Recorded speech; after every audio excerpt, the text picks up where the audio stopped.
Matagumpay na naisagawa ng First Abra PMFC ang Pamaskong Handog Outreach Program na naglalayong maghatid ng saya at tulong sa mga residente ng kanilang nasasakupan. Ang magandang balita ay hatid ni Patrolwoman Maria Ella Garcia.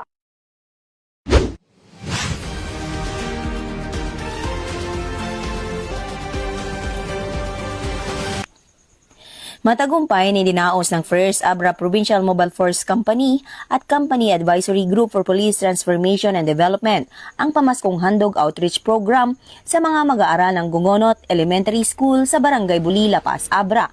Nito lamang ika-4 na araw ng Desyembre taong kasalukuyan.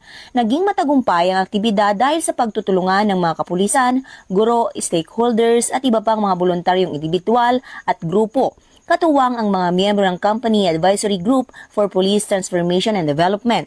Tampok sa aktibidad ang maikling lecture ukol sa wastong pagsisipilyo at demonstrasyon sa tamang paghuhugas ng kamay, pagsasagawa ng mga iba't ibang parlor games, libreng gupit at ng feeding program.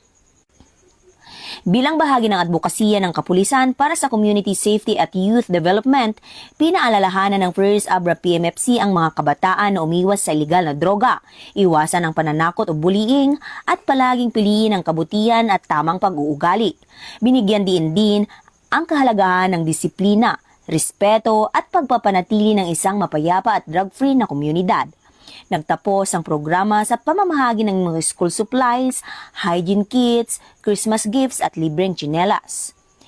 Lubos na nagpapasalamat ang First Abra PMFC sa lahat ng sponsors, partners at volunteers na naging katuwang upang maging matagumpay at makahulugan ng nasabing outreach program. Ang aktibidad na ito ay bahagi ng patuloy na misyon ng kapulisan na palakasin ang ugnayan sa komunidad at isulong ang kapakanan, kaligtasan at wastong pagpapahalaga ng kabataan sa mga liblib na lugar.